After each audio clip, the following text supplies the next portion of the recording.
Now, from WYDC TV, this is Big Fox News at 10.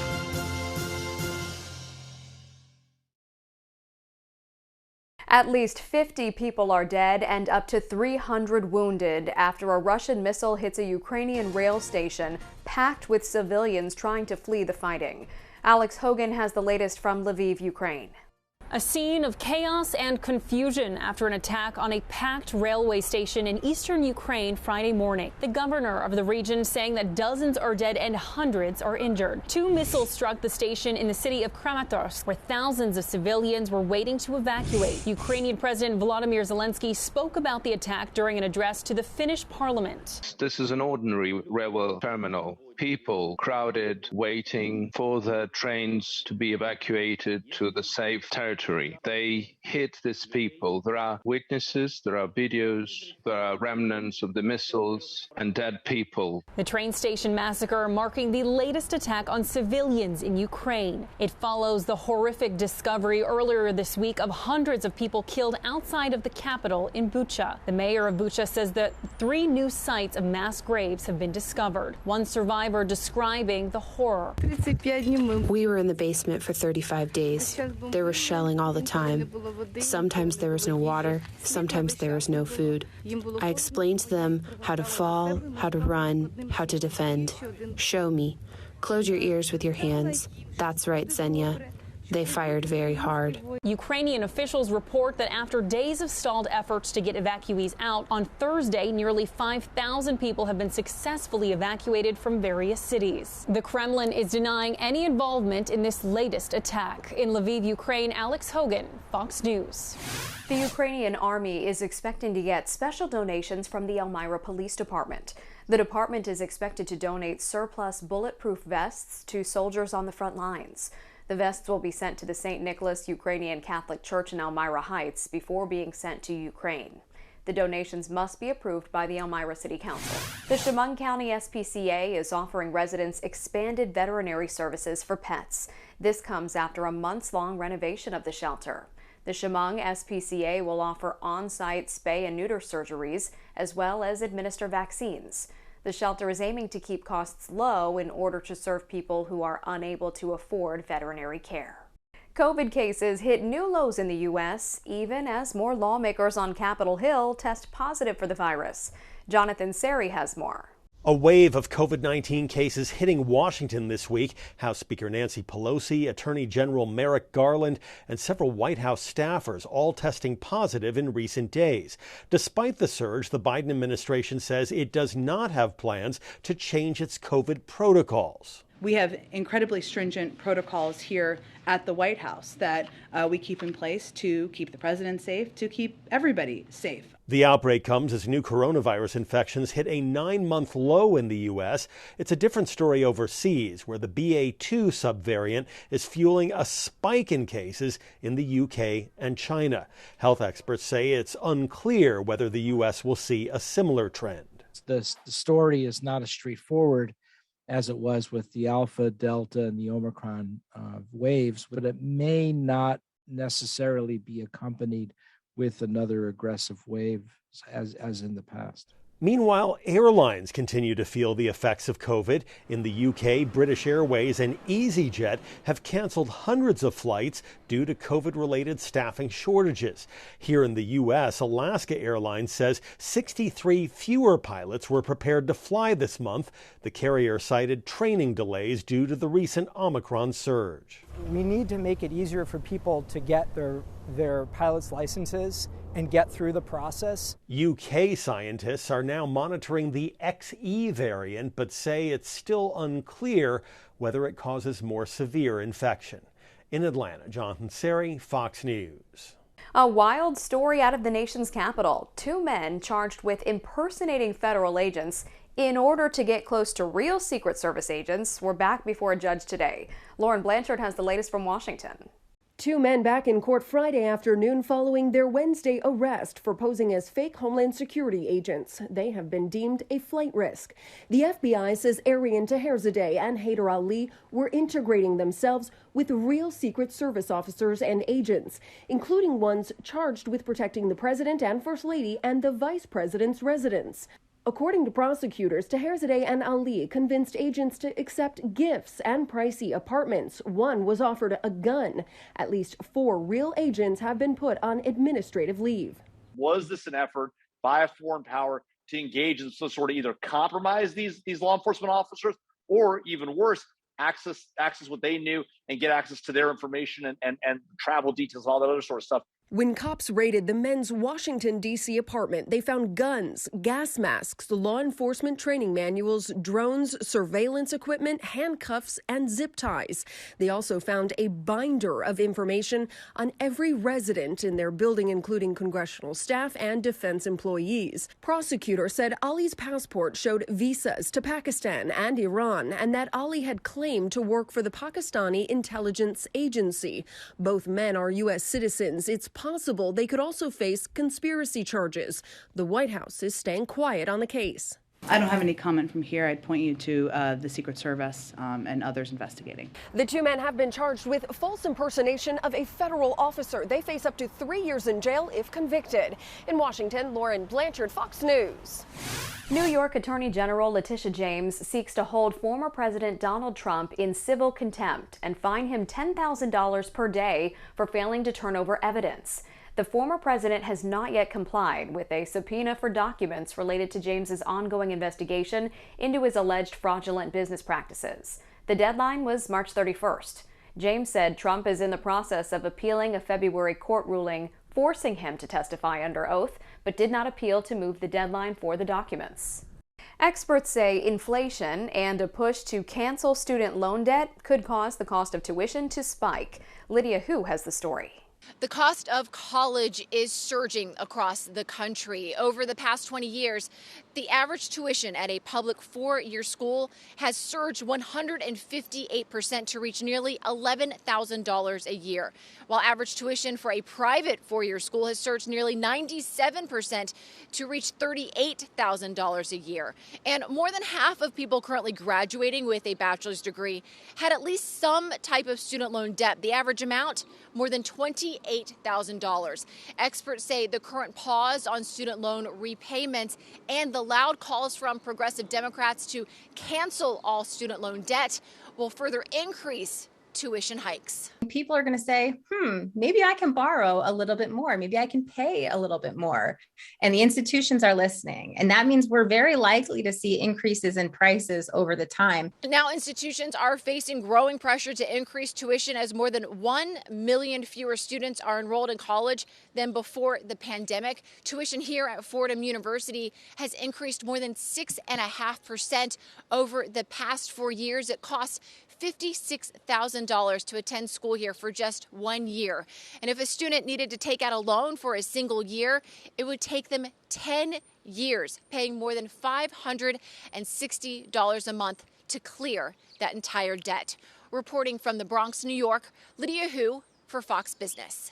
Todd Nelson is in next with our complete weekend forecast. Plus, Jamie Holmes joins us with more news. Stay with us. Here's your local stock market update from Big Fox.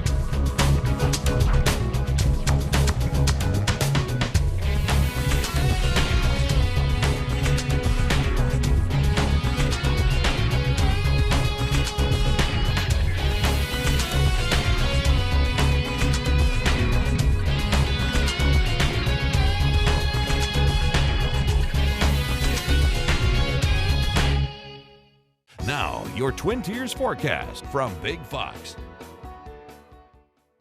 Well, good evening. I'm meteorologist Alyssa Triplett. We've been on a bit of a roller coaster for spring when it comes to the temperatures, as last weekend we came out of the weekend below average, but made some big improvements as we hit the 60s both Tuesday and Wednesday, and not far off of average even on Thursday with a high of 52 degrees. Now today those temperatures stayed similar, but we've been under this wet weather pattern where we've been tracking isolated hit or miss showers at times, even some of that wintry mix in play at times, and that unsettled weather is what's going to hold on for much of the weekend when we see that the ending of this across the region is going to be coming more late on Sunday evening, maybe a little earlier than that for our area. Now, temperatures are going to be cooling into the 40s, and breeze at times is going to make it feel even cooler, especially in those early morning hours where we'll watch temperatures drop through the weekend. But the good news is that early next week, we will turn back on the dryer switch with a high pressure system in place, as well as turning those temperatures around. Even as potentially late next week, we will start to return in some of those rain chances for the area. Now,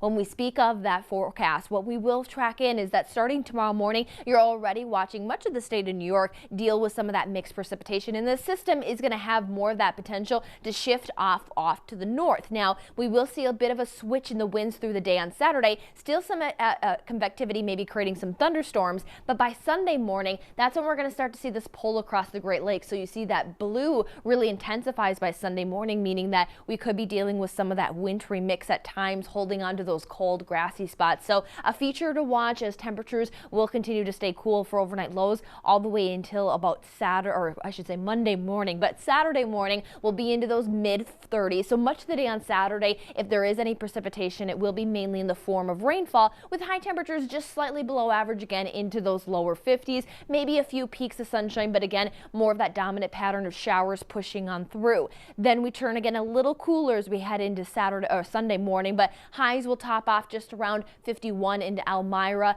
and then we turn again, as mentioned, those temperatures down into those 30s waking up Sunday morning. So on average what we should see, but it always just feels cooler this time of the year when we try to talk about those warmer temperatures. Now, it is going to be a bit breezy as well Sunday, which is going to make it feel even cooler. Peak wind gusts could be upwards of 20 to 30 miles per hour, just adding to this brisk period that we'll see set up. Now, high temperatures on Sunday, looking at those mid 40s, and factoring in the mid 40s, you'll note that some of these temperatures may return. The outlook, which runs towards that Easter holiday through the April 21st, below average could be setting up. So know that it's going to return, but the good news is that 7-day forecast has a warm up 60s even by Monday, 70s by Tuesday, staying dry all the way through Wednesday. But we start to see the change in the weather pattern come late next week as we increase cloud cover on Thursday, still into those 70s, but a big drop in the temperatures from Thursday into Friday. The United Nations says global efforts to curb climate change are falling short. This as rising rates of greenhouse gas emissions trigger more severe weather episodes, pushing the planet closer to destruction. Marianne Rafferty has a look at how these dramatic weather patterns are disrupting crop production and why it's spelling trouble for winemakers. We are on a fast track to climate disaster. A new United Nations climate report says governments around the world aren't doing enough to prevent global temperatures from rising past dangerous levels. The 2015 Paris Climate Agreement saw nations commit to keeping warming below 3.6 degrees this century. But UN officials blame world leaders for continuing to invest in fossil fuels, which they say will cause temperatures to rise well past that mark. Emissions in the last decade were the highest they've ever been and have continued to increase. The National Oceanic and Atmospheric Administration also revealing methane gas emissions hit record levels for a second consecutive year. Climatologists say rising temperatures and emissions are causing global weather patterns to become so erratic they're impacting human life and crop production.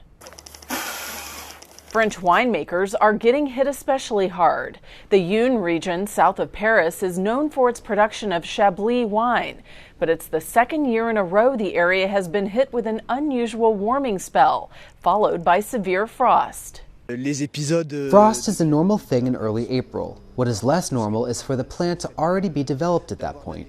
The drastic changes causing grapevines to spring back to life, only to be damaged by the cold.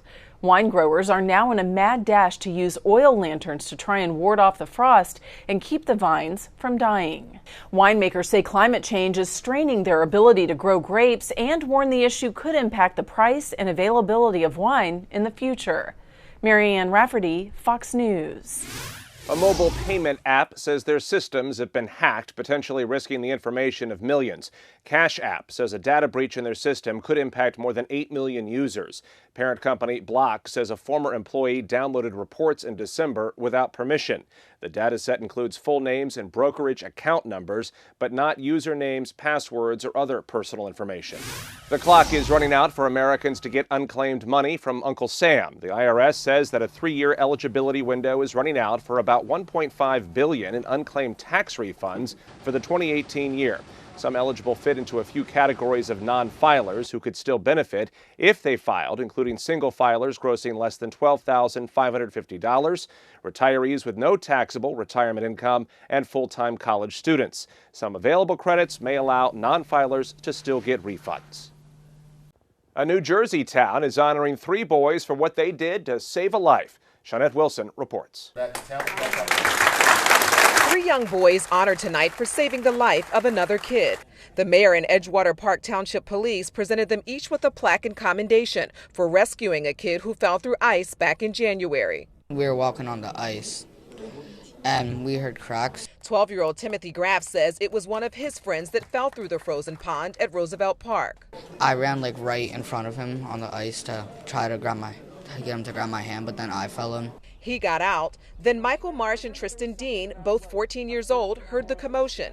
They weren't with the group, but also on the ice and rushed in to help. He wasn't screaming, he wasn't crying or anything. He was just panicking. Michael says the kid had been in the ice for about 30 seconds, and fearing he could get hypothermia, he rushed to pull him out with Tristan's help. At first, you're like, oh, I gotta get these kids out. There's no, I'm terrified. There's no really feeling on the situation until probably a few days after, where it's well, this could have happened, he could have drowned. And then you're well, at least we were there to save him. Family and friends watched tearful and proud as the 3 were recognized tonight. I feel like we could have done a much smarter thing where one of us stayed on shore and had the police on the phone, and then the other goes out and tries to help him out of the ice instead of us both going out and just leaving our phones on shore. But either way, as long as everyone's okay in the end, then I guess it's fine if it ended the way it should. Yeah. A group of U.S. senators is trying to get the federal government to hand over millions of dollars collected from China as a penalty for flooding markets with cheap products. If this works out, some American companies could be in for a payout. Among those, folks in Louisiana's crawfish industry. Rebecca Castor reports. We're in the peak of crawfish season here in Louisiana, but every year local producers compete with China and other countries to be the product you order at a restaurant or buy at the grocery store. Peeling is a manual job. They haven't figured out how to do it with the machine yet. These ladies and gentlemen will peel about 1,600 pounds of processed tail meat. If you ask anyone who lives in the bayou, they'll say there is no Louisiana without crawfish. It's part of the culture, just like the French language and the Cajun music. Crawfish and Cajun music, you can't get better than that. But over 20 years ago, the industry was almost wiped out by Chinese crawfish flooding the market. It's known as dumping, when other countries sell products in the U.S. below the cost of production. It was coming in at $2 a pound or less in some cases. It was a negative impact on the market share and unfair competition by Louisiana crawfish farmers. I wasn't making money in it, or if I was making money, it wasn't enough to pay for the insurance and the overhead and the risk of creating a food item. Congress found the practice illegal and in 2000 passed legislation requiring all anti-dumping tariffs to be paid to the U.S. producers who were affected. But this latest Senate bill claims administrative delays are keeping Americans from seeing the money. Clearly, the crawfish industry is owed that money from 20-year-old practices. Other U.S. industries hit by Chinese dumping: honey, garlic, and mushrooms. If this new bill passes, over $38 million will be distributed between these American producers. Hopefully it will be used to reinvest into the plants, into the operations, to become more efficient and more competitive so that we can compete against foreign production, so that our children and our grandchildren and our grandchildren's children's children will have some etouffee. Now, while the crawfish producers we spoke with agree that China is their biggest competitor, they also say that finding seasonal workers is another major challenge right now. In Westwego, Louisiana, Rebecca Castor, Fox News. So we want to leave you with a smile. A baby owl has been rescued after making a crash landing.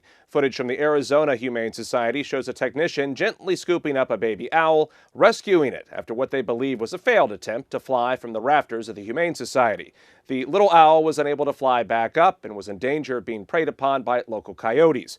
The Humane Society brought the bird to the Wild at Heart Raptor Rescue, where it will heal before being taken back to the wild.